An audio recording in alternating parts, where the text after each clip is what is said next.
Alright, welcome back again sa ating another exciting adventure ng FM Mike Sam. Upon request po to mga bossing sa aming kaibigan at saka sa followers na ipoprove talaga natin via load test ang ating upgraded na amplifier kay Boss Edgar.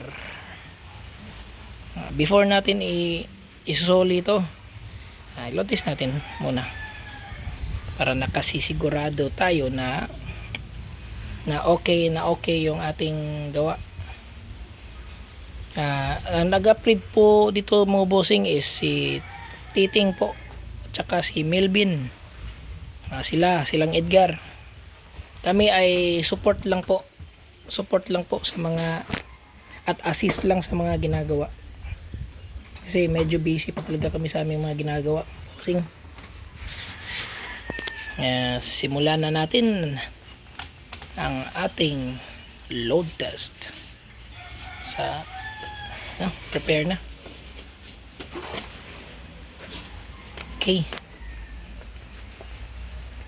8 ohms. Okay, may bangko. Yun. Plug and play. Run. And dalawa to ang ating dummy load, which is 2k watts. Tingnan natin.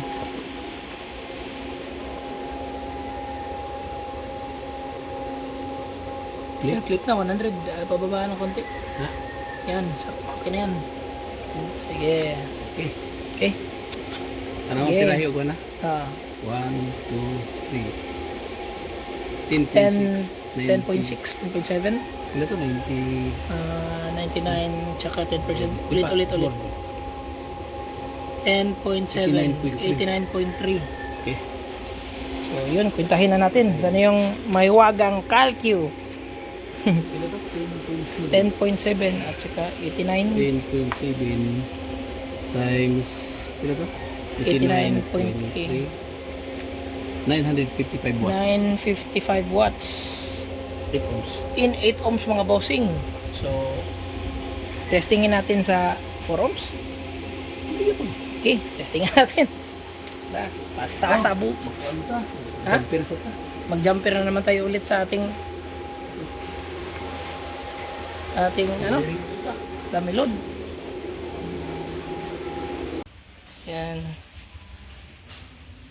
Buto-buto na yung 4 ohms. Buto-buto 4 ohms. Init mo rin, oh. Init? Init na. Ano? Di ba kaya? Yan, di pa kayo eh. Okay, so simulan na natin yung 4 ohms natin. Sa dito po. Yan, ipakita talaga natin to dito. Dalawa na. Tapos nang i-wiring natin itong dalawa. Ito. 2K at saka 2K watts ang dummy load natin. Okay. 1, 2, 85, 80, 19.8. 80.8. 80.19 amsa yun. Limutan ko. 80.8, 19.7. Times Stop yung video kasi i-print screen ko. 19.7. 1,591 watts. 1,591 watts. Loaded in 8 ohms. 4 ohms. Ay, loaded in 4 ohms pala. Sab. Ulit. 92 na siya. Stop pala yung video kapag i-picture mo mga bossing. Ganyan pala yung Clip. Kanang wala clip. kanang walang clip. Clip. Babaan na konti. Yan. Yeah. Okay. 19.4, 80.8. 19.2. 19.4 times 80. 0.8. 1,567 watts. 1,567 watts in 4 ohms. So, yun na yun mga bossing. So, pwede na natin tong isabak sa Pang mid. Itong si E50 kay Edgar. So, wala na tayong kaba. So, safe na to mga bossing, at saka safe na to Boss Edgar. Hindi na pwede natin to ianod sa sapa. Sabi kasi ni Titing Morris na kapag hindi gagana palunod na lang daw kuno sa sapa dito sa Kasili. So yun na yun mga bossing. At dito nagtatapos ang ating kababalaghan. Thank you for watching. God bless. Paalam. Mga bossing, shout out natin yung ating mga kababayan ni DIYers. Sana lahat ng mga gawa nyo mga bossing, lahat ng mga gawa nyo mga DIY, sana ilo-load test nyo yan, lalong lalo na kung ibibenta nyo para yung mga customers nyo nakasisigurado talaga sa mga gawa nyo. Load test is a must, FTC is a must talaga, lahat, kahit mga branded amp, sorry. Kasi para nakasisiguro na kayo kapag dadalhin nyo yan sa battlefield wala na kayo gaba. Kasi itong load test kasi is isa sa mga critical moments kesa sa sound check. Kasi ibubuhos niya kasi lahat ng mga potential ng yung amplifier. Kaya load test is a must mga bossing. Malalaman nyo yan kung anong amperahe ng supply nyo, lahat. Kung safe ba yan, kahit if 4 ohms nyo, 2 ohms ba yan, dapat load test talaga para wala na kayong kaba. Alright.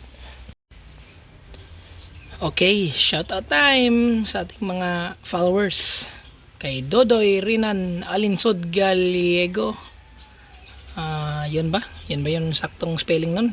Pronounce? Kay Thomas Pasay. Kay Jericho Cordova. Malayo na pala yung narating sa ating video mga bossing, no? Paladan Jomar. At saka kay Elmer Columna, Cagayan Valley. Edsel Ikayan, Quezon City. Ramsky Reski, watching from Nueva Ecija. Pwede pa avail sir. Okay, explain ko sa iyo lahat mga bossing itong aming gawa. Lahat po ng aming mga gawa na FM not for sale pa po mga bossing, kasi needs further testing pa lahat. At saka need pa namin isabak soon sa battlefield. Sana makasali tayo pero parang malabo pa kasi marami pa kasi kaming kulang soon na lang talaga mga bossing, very soon. So yun.